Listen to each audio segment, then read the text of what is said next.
Top stories for today consist of PlayStation allowing crossplay, specifically with Fortnite, but other games may be suffering as well.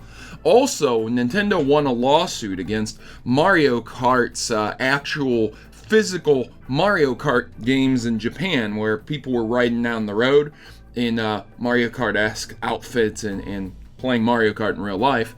And we're talking about and detailing a brand spanking new Darth Vader game that is canon and also supports VR, all in today's News You Missed, the video game news show that recaps what happened in the video game industry at large that might be important to you and the industry. Ladies and gentlemen, we're going to jump right into the news stories, but first I'd like to plug my social media outlets. I have a Discord where a lot of people are active, and I'm over there also talking, so if you guys were interested in getting into the discussion, you can submit news stories or you can just chit chat over there. There's a lot of interesting people, a lot of memes being thrown up, so if that's something you're into, you'll definitely fit right in. And the other place is Twitter. That's a more direct line of communication. I check my Twitter frequently every day, so if you want to follow me over there, I post news stories that I can't cover here in in-depth detailed videos. So if you want to see the news a little bit quicker there, that's a place that you can go to, and you can get some news stories that you won't see over here on YouTube.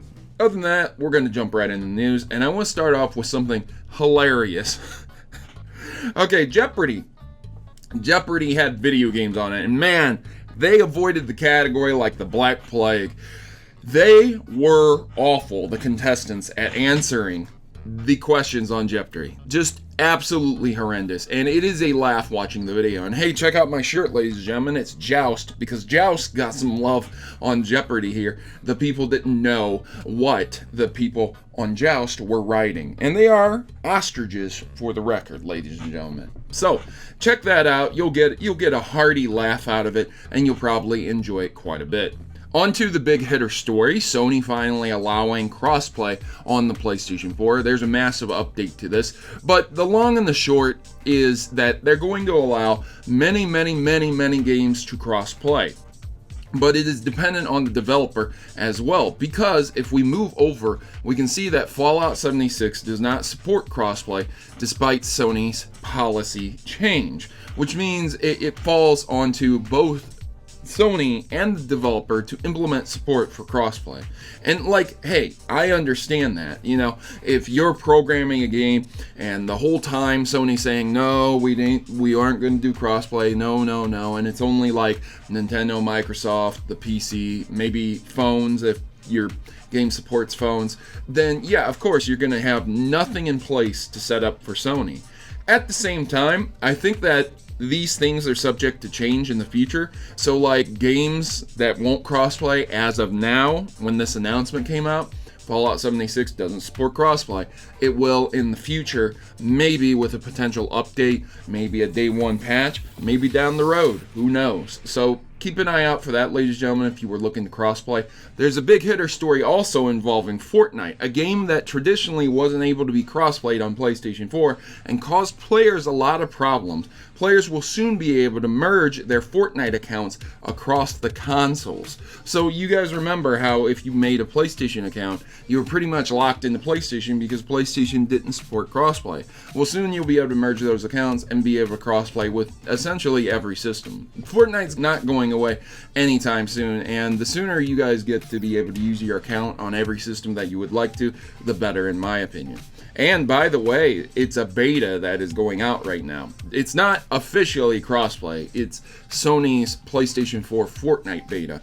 So that was a big hitter story that came out, supporting a lot of people's dreams to be able to actually play their PlayStation 4 and play Fortnite at home and then take it on the go with the Nintendo Switch or on mobile. This is a big thing, and things are definitely changing in the video game industry. I mean, we're moving towards a more unified console market.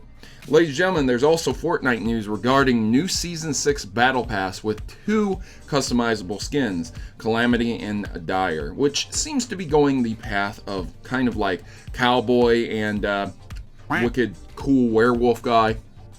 I don't know, maybe if you're furry, you're really into the werewolf. It seems thematic more towards the Old West with one of the costumes, but the rest just seem to emphasize that it's going to be Halloween coming up. So there you go. If you're really into Fortnite, you're going to want to get the details on this. Just give me new skins, new costumes, things like that. That's pretty cool. Generally speaking, skins just take up the whole character, so a customizable one is pretty cool. Moving right along, we have Pokemon Stars at Milan's Fashion Week. There's really nothing involving the story other than the fact that there's some straight fire Pokemon fashion being put on display here. And there's also some straight poopy Pokemon fashion, because some of this is just awful. I mean awful. I think the Jigglypuff one looks the absolute best. It matches very, very well. It's straight fire, as I said earlier. And I think some of the Pikachu ones are extreme cringe and awful. I mean, they look awful. But they do remind me of 80s and 90s fashion. Some of these too. You might be able to wear some high-tier Pokemon threads if you love Pokemon. And you're rich. Giant Pokemon plushies have been ranked over on Polygon. Giant Pokemon plushies, if you guys didn't know about this, they do have a ranking system for these giant plushies. And we're not just talking about like the ones that you can win at carnival games or anything like that. And we're not just talking about like big ones that you can buy off of eBay. We're talking about like full-on bed-sized plushies, because they do have a Snorlax out there that you can put beans into, and it can pretty much be your bed if you would like to replace it, and a giant Lapras one. And of course, Lapras and Snorlax make number 1 and number 2. They're out there, and they're expensive. Nintendo wins lawsuit against Tokyo's totally unofficial Mario Kart. There's been several stories where these guys have leased out this Mario Kart-esque type of vehicle that you can ride, and you can basically play Mario Kart in the streets of Tokyo. But these guys also ended up getting into wrecks several times because people who visit and they don't traditionally drive go-karts, or maybe they don't even drive that much at all, they wreck into things, and it caused some really, really bad press for Nintendo. So what ended up happening is that they won a lawsuit against them, and it's going to be 10 million yen in damages, which ends up being about $89,000. That's quite a bit of money against the company who owns the Mario Kart-esque type of carts that they have people driving around in the streets. I don't know if this is going to shut down the carts completely, especially in the future. They might not be able to do this anymore, or they might consider not doing it ever again, or changing around things to be legal. But there you have it. I always thought of this as kind of a parody thing, so I'm confused. But hey, it's not America, it's Japan, courts of law. So here in America, you would be not able to sue anyone over this because it's fair use and parody, but there you go. Telltale's Walking Dead, the final season, has been removed from several digital gaming storefronts. Yeah, there was an update put out. Telltale confirmed this. Yes, we have removed the season passes for The Walking Dead, the final season, from the stores for the time being. We are currently still working on a way to find hand-off production of episodes 3 and 4 so that season can be completed. So there you go. The outcome of that will determine how the final season returns to the stores.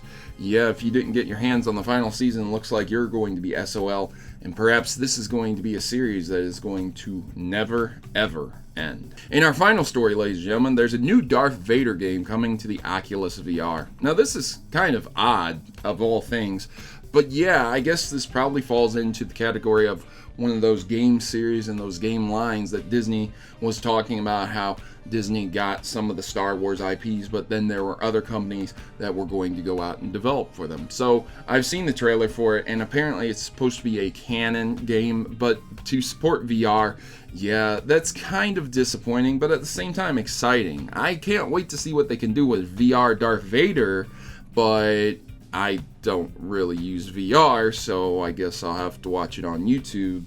Maybe?